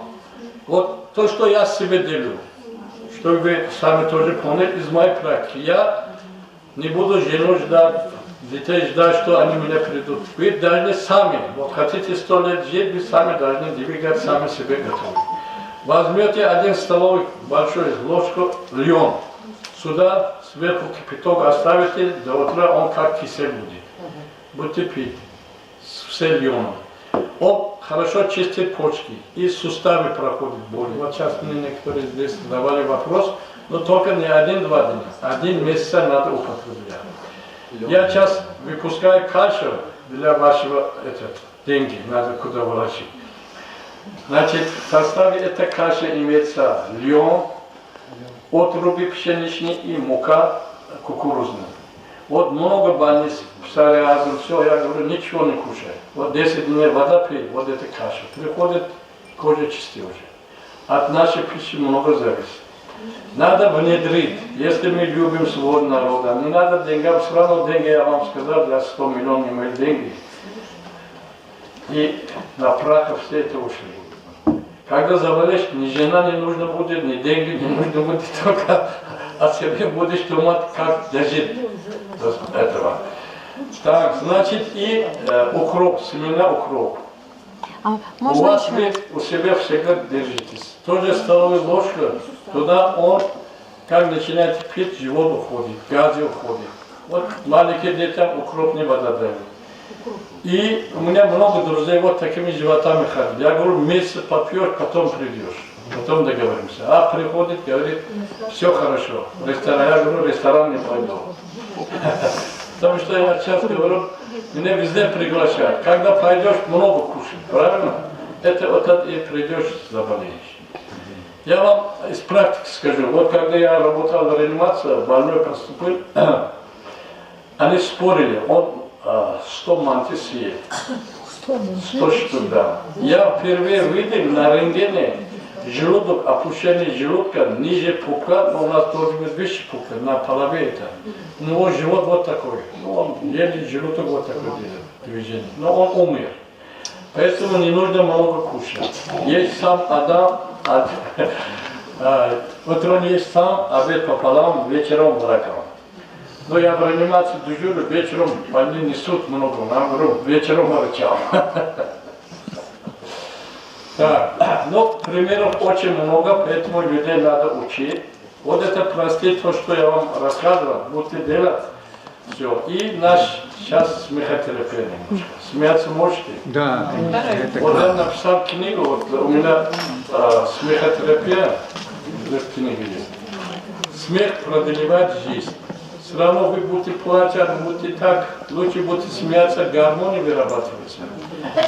И автоматически много ваших болезней уходит. Матан Катария в Индии, помните? Это фантастически. А, вы правильно, я тоже это делаю. Так, вот смотрите, я утром как начинаю бриться, да, все равно начинаю. Есть центр смеха. Человек сам себя должен, это, давайте 3 раза будем смеяться уже. Громко.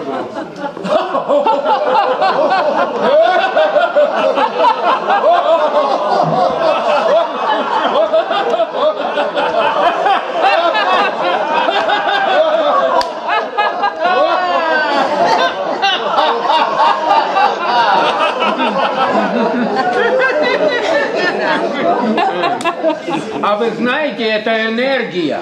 И эта энергия дает вам молодость, здоровье и красоту. Мне первые 77, с каждым поделюсь. Все прет.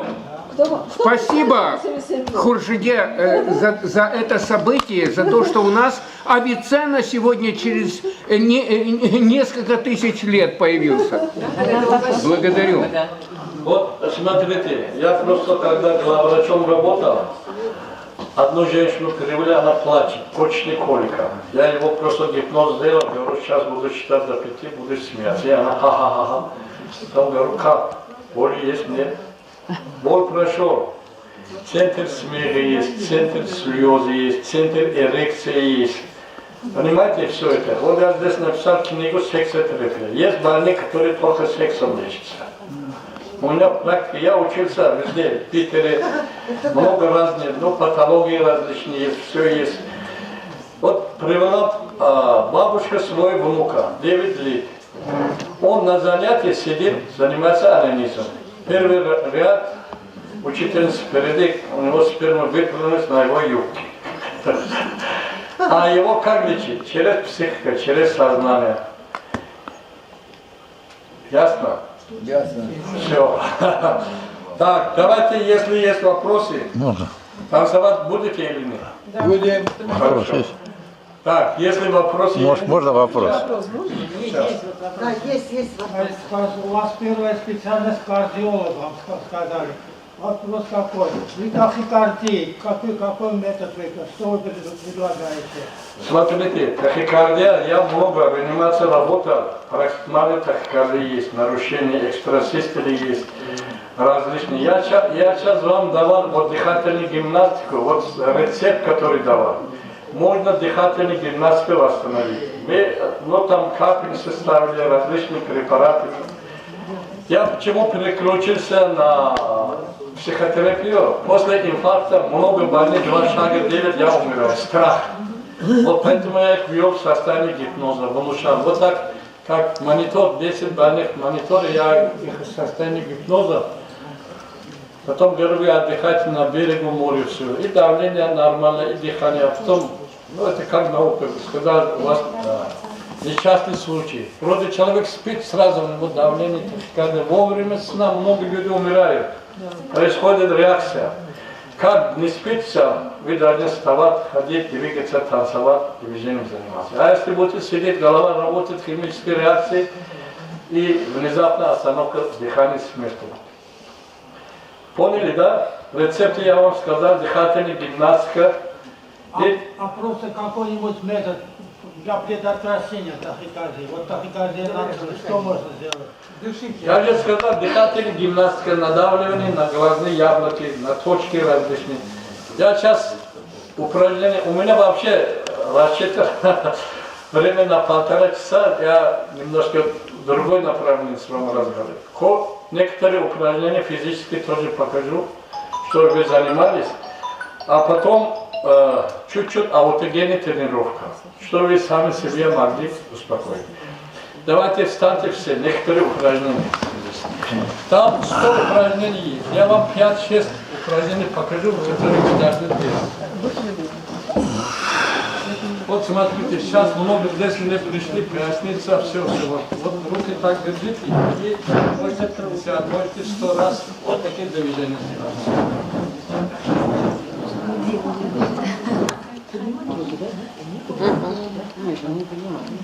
А что это дает? Красиво. Вы сначала делите, потом что дает, Да, точно. Своих завязчик. Да, но от 10 начинайте, я, например, в среднем 50 раз делаю. Дальше, мы все неправильно спим. Когда подвиг позвоночник получается. Вот руки, ниже пупка держите, вот себе поднимите вверх. Раз, выше пупка поставь. 2, выше груди. 3. Раз, 2, 3. Что дает? Позвоночник подвиг. На место заходит, у вас проблема решается. У меня один сейчас корт хрустит.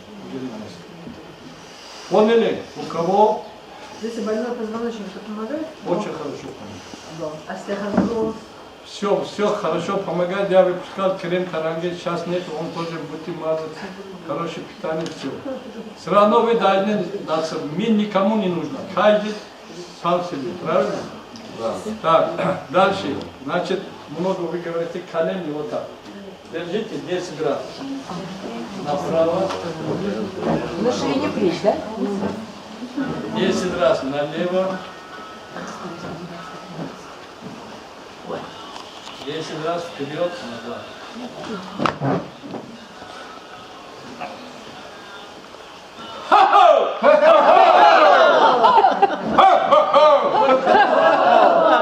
Нарушение именно в суставах.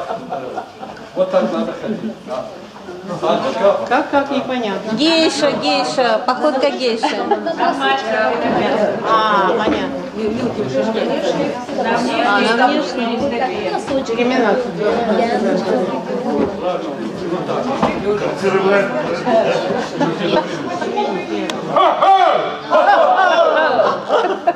Перепиши текст. Так, учение остеохондроз. Направо, налево, вниз. Направо, налево. У кого щитовидка? Я некоторые упражнения сейчас. Да, значит, как были медведь.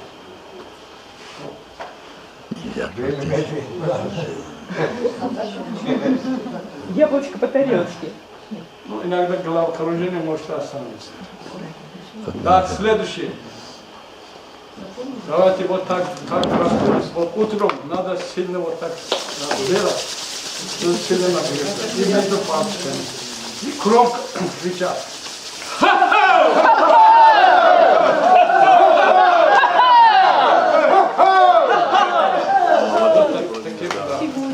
Здесь много активных точек.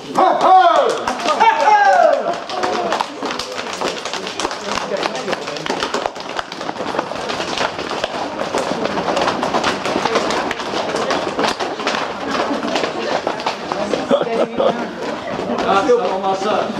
Сам себе помогай. Вот. Это в бане хорошо.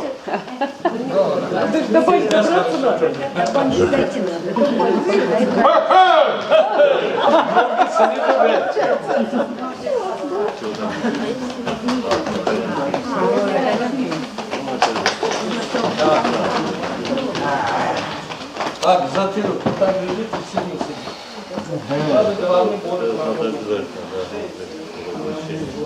Так, вот так, два пальца за уши. Ушки, чтоб слышали. Так, на ушной раковине 80 активные точки есть. Вот руки так держите, 10 раз вперед, 10 раз назад. Залетите? Здесь много. Вот так держите и наши старушки вот так начали делать и потяните. Как на день рождения. Массаж головы.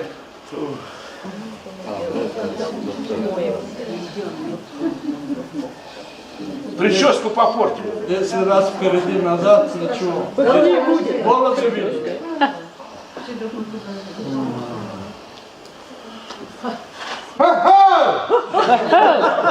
Машины не были, вот так проводите. Это обычно женщины любят такое. За ушками же там, да, надо? За ушками заканчивать. Нет, вот так нужно делать. Сюда. Так, с годами мышцы высыхают, жвачка больше 3 минуты нельзя. Своим внукам, детям рассказать. И вот упражнение, рот налево, направо, все.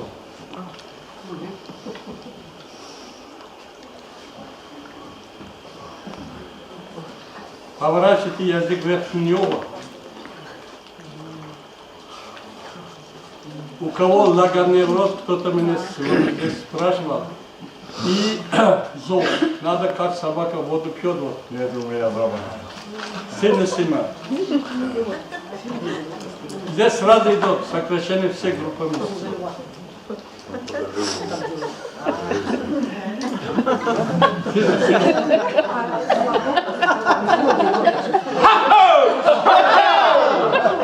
Блестяще.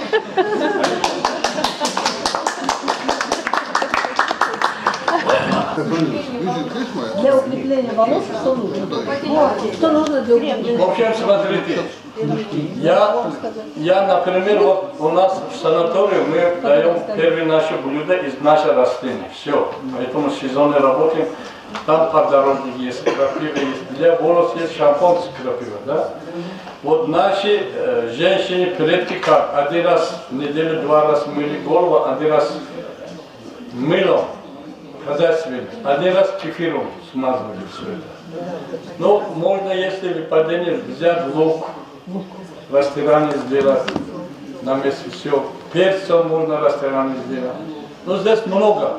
В чистом виде? Да. Вот можно два слова скажу?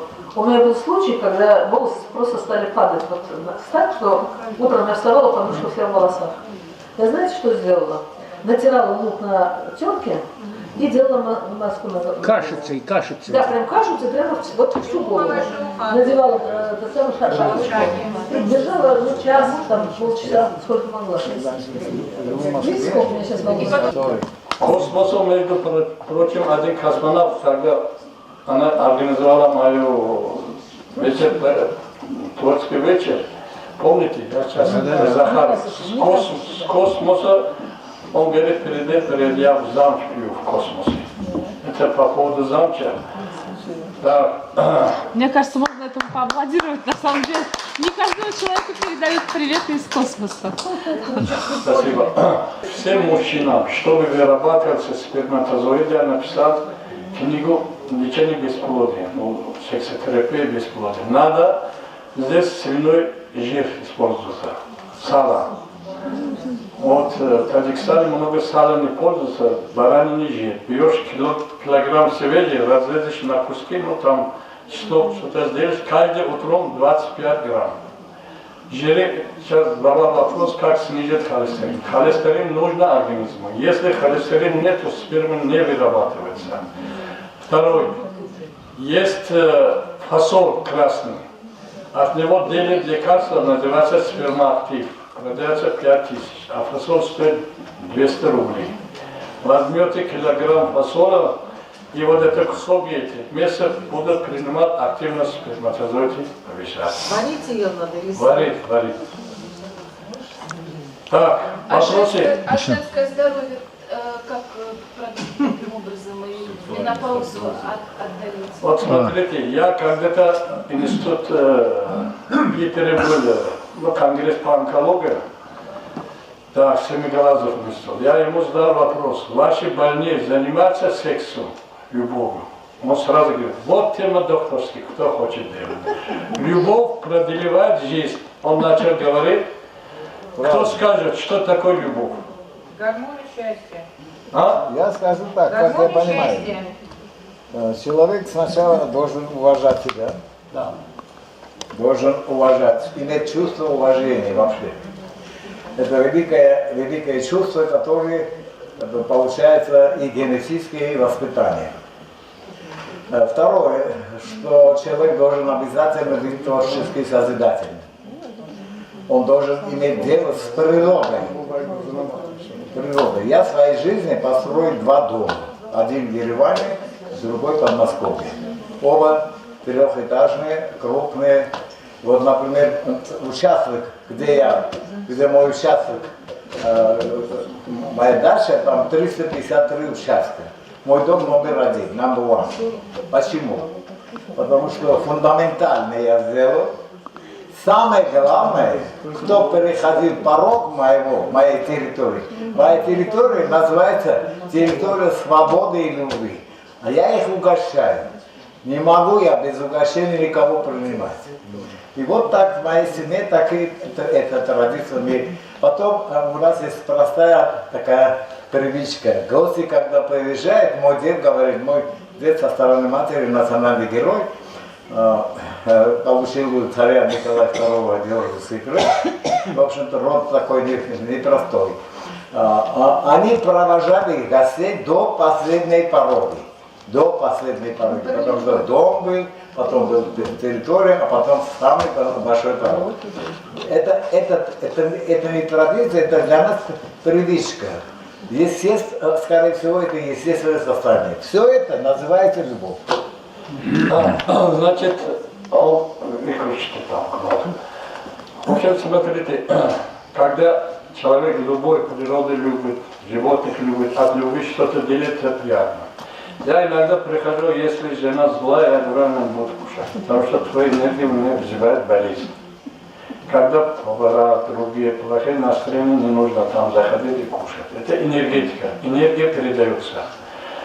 И для смеха расскажу, про любовь так много, моя книга там большой. Традиции. Вот я, например, сейчас изучаю мусульманский мир. Они неправильно пытаются, неправильно все. Если их президенты меня будут слушать, я могу продлевать их жизнь. Я на себе много делал. Вот, например, когда в Дагестане работал на складах, 15 видов у людей ставят. У много пациентов, которые ко мне приходят, из 10, 8 нету желчного пузыря. Это же обычай, надо поменять это обычай. Что полезно, японцы слушали своих ученых, переделали кухни различные все. И для смеха, и для любови это энергия. Я написал, любовь это электрический ток, который проходит от головы до ног. Останавливается на той точке, где рождаются сыночки и дочки. Скажите, доктор, с чем связано такое многократное повышение числа онкобольных в наше время? Во-первых, вот это телефоны. Так, машины. Сейчас в Москве более 5 миллионов, наверное, машин есть.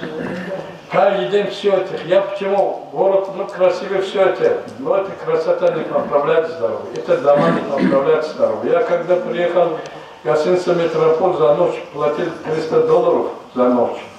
Мне лучше на вот такой полу где-то жить на природе, под деревом, под этой эффективность больше. А так, у меня такая квартира. Вот я деревни люблю в Россию.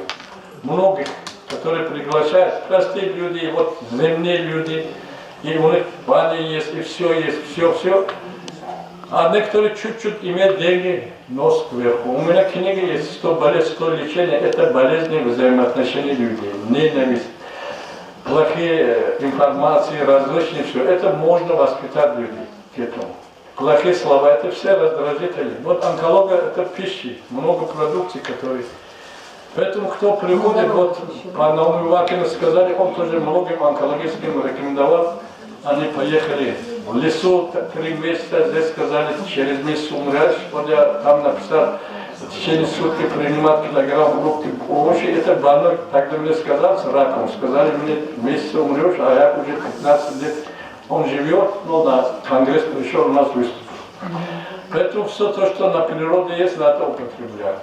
Ходить. А то, что там красиво обмазано, это все делят, они не на пользу. Да. А вы знакомы с таким выражением «валеология»? Чуть-чуть знаком. Валеология. А вот это все, что вы сегодня рассказали, любовь к жизни, к природе, это и есть валеология. Вот то, что вы несете, это и есть любовь к окружающей среде. Она вот этот вопрос давала. Там много онкологических больных, когда начали влюбляться, болезнь исчез, прошел все. Это любовь, уважение к человеку, уважение. Вот у нас, ну здесь в России все равно меняется, как я зашел так, электричку, 2 старика, ну, видно, что они все, сидят 2 молодые девушки, говорят, стань, бабушка, пускай сядет, наверное, им 70-80 лет. Они никакой реакции, ничего нет. Потом между собой, оказывается, они в Таджикистане живут. Как хорошо в Таджикистане, говорят, как зайдешь в сад, где место, да. Потом я встал, говорю, извините, я таджик, садитесь. А что я сказал, уважение? Но надо воспитать. Если не будем воспитать, уважения нету, потом любовь не будет. Вот это правильно формулировал, да? Правильно. Поэтому надо старшим слушать, от них опыт набирать, что-то сделать. Ну, у него сегодня 1 миллион. Я, честно говоря, имею 100 миллионов. Вот когда деньги поменялись, у нас в Таджикистане постоянно меняются деньги. Все то, что пришли, закупали, ничего нет. Я 15 миллионов перечислял Госнаб, чтобы оттуда хоть купить шифер, там что-то тоже закрыли. Через 2 года прошел, за 15 миллионов мне дали 86 миль хозяйственных. С складом ничего нет. Таджикистан все. Сейчас вообще пойдешь, не узнаешь, что Шамбе. Такой быстро. Арабские Эмираты. Да, потому что когда мир есть, везде начинает развиваться дальше. А война мы должны в будущем, как-то я создавал Международный союз писателей-целителей. Наш цель – мир во всем мире, здоровье, долголетие, охрана окружающей среды, дружба народов. Вот она обещала, до 100 лет будет жить, мы его приняли в членство союза. Ну да, поэтому от вашего кода зависит. Вот если кто-то хочет сотрудничать, у нас сейчас 173 человека члены этого союза. Буквально народный артист Джуравек Муродов 4-5 был в Москве здесь, 82 года, он крепкий. Потому что я ему периодически консультирую. Даю советы, выполняю. Правильно?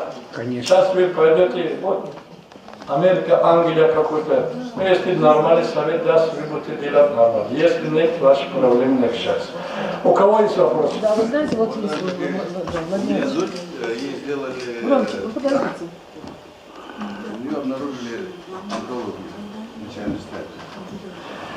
Любой болезнь можно помочь лечиться, если больной сам захочет. Если она захочет, я вас, пока я здесь могу консультировать, дать советы, будете делать все как делать. Это от вас зависит. Поняли, да?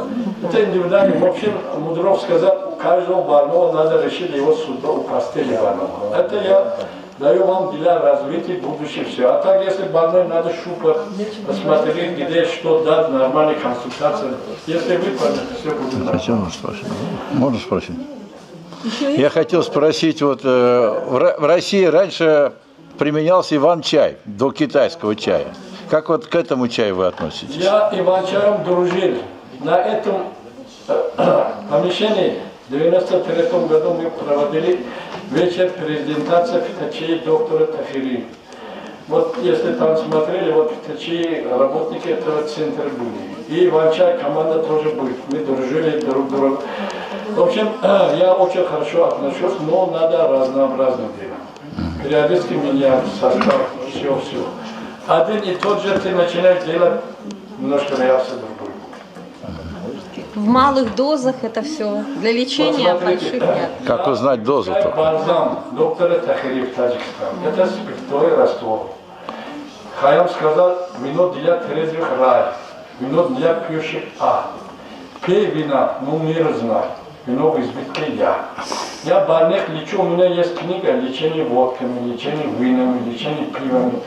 То, что вино откуда делится? Виноград.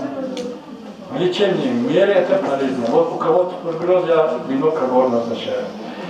Есть метод Шевченко по поводу онкологии. 30 грамм водки, 30 грамм подсолнечного масла. А у меня 30 грамм льонового масла, 30 грамм бальзам доктора Тахири. Надо мои продукции произвести в Россию, вы нам сделать добро, мне деньги не нужно, я только рецепты дам, гости придут. Друзья мои, вот то, что происходит сегодня, тихо, это событие в культурной жизни нашей страны и планеты. Благодаря Хуршиде Давроновне сегодня выступает мыслитель, педагог уровня Авиценны, а может быть и выше. Вы просветитель, вы учите планету, каким образом реализовать идеи Сократа. Сократ сказал, да, здоровье это еще не все, но все без здоровья это ничто. Так, значит, сейчас последнее слово даю Бараншо Курбонову, Совершаевичу, да, и потом уже будем продолжать. Да, уважаемый доктор Тахири, я о себе буквально кратко расскажу. Вот.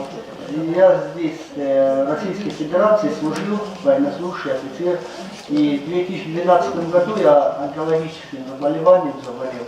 Вот, и лежал в Самаре в онкологии, вот, оперировали меня.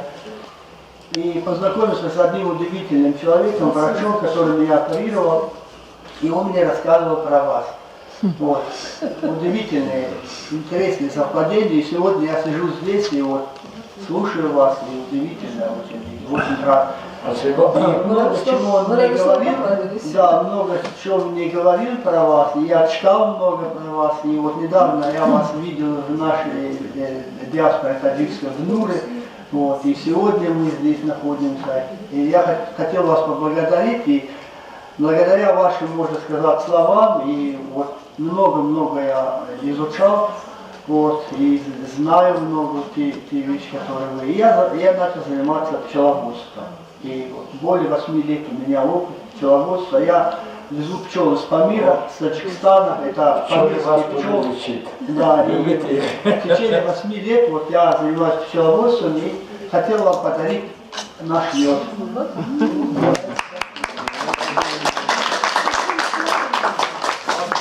Доктор, будете здоровы. Мед это там экологически чистое место в Памире. Вот смотрите, я два слова скажу, буквально вот наш правительство сейчас меня поддерживает, Таджикистан. Я поехал в сентябре в Памире. Вот 15 лет тому назад я экспедицию делал. Я потому что изучал все травы, все родники, которые там есть. Сейчас это край расцветает. Там рядом граница с Китаем, там Афганистан рядом. Там вот речка, это Афганистан, это Памир. Сейчас наш президент очень много делает, все дороги асфальтированы. Так буквально туризм развивается, через 3-5 лет попасть в Памир тяжело будет. Потому что это горный воздух, чисто, ближе к Богу.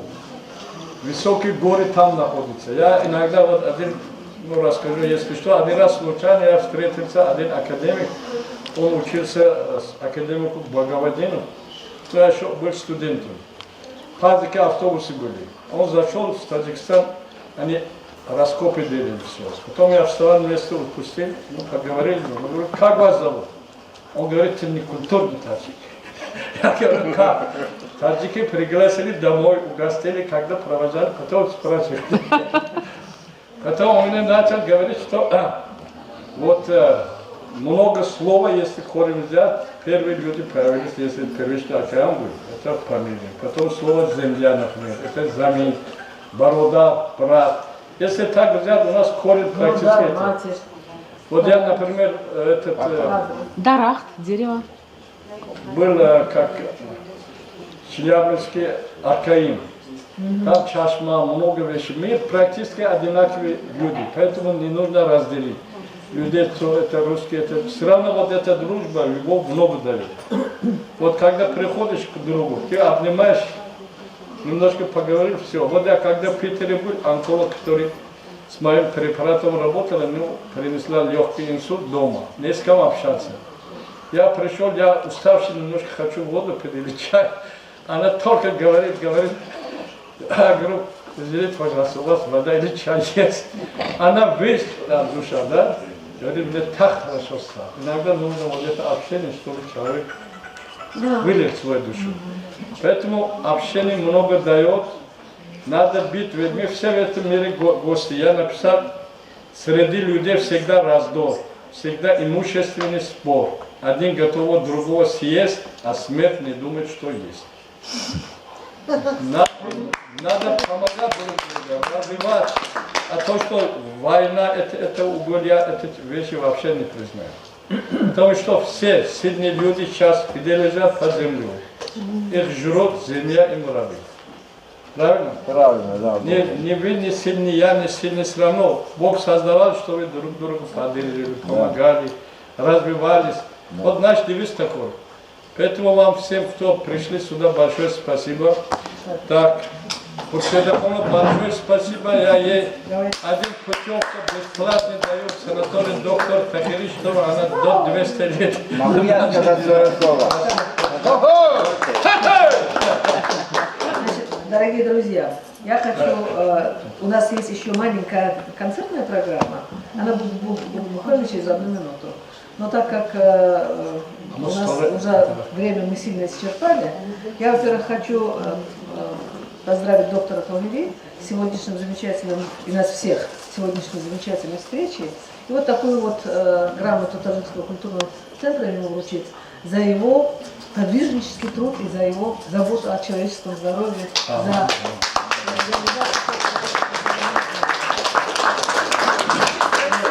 Сейчас, одну секундочку. Сегодня нам очень хорошо помогала в организации этого вечера сотрудница нашего замечательного Дома национальности. Она главный специалист отдела методического обеспечения и взаимодействия с национальными общественными объединениями. Это серенькая Лучия. Я очень хочу...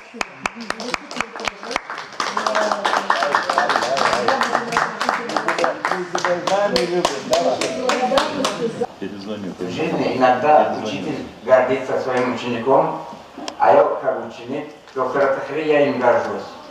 Горжусь не только его достижениями, горжусь тем, что я живой пример. Умирающий человек стоит на ногах, ходит, присутствует в таких залах. Мне было 9 лет, когда я заболел болезнью фетис левого тазобедренного сустава. Кости рассыпались, нога засыхала одна. Была короче на 4,5 сантиметра. Я с Узбекистана. Никто не мог мне ничего делать. По воле судьбы меня отвезли в Таджикистан. Мои родители, я старший сын, после меня 3 дочки. Единственного сына в то время. Потом еще 4 братьев у меня, 8 нас. Встретились в Трон Тахири. По его как он на правильный путь поставил, дал надежду, дал направление, по его методикам, по его консультациям восстановилась полностью. Я после этого и боролся, и бегал, и могу ходить 50 километров. Вес свой держу, здоровье свое держу. По его пути я пошел, стал доктором народной медицины. Я горжусь своим учителям тем, что Его уважают не только у нас в Средней Азии, в России, в других государствах. Я хочу быть похожим на него, по его пути ходить. Он на фрутите работает, сам делает маслы различные. Какие маслы нужно вам?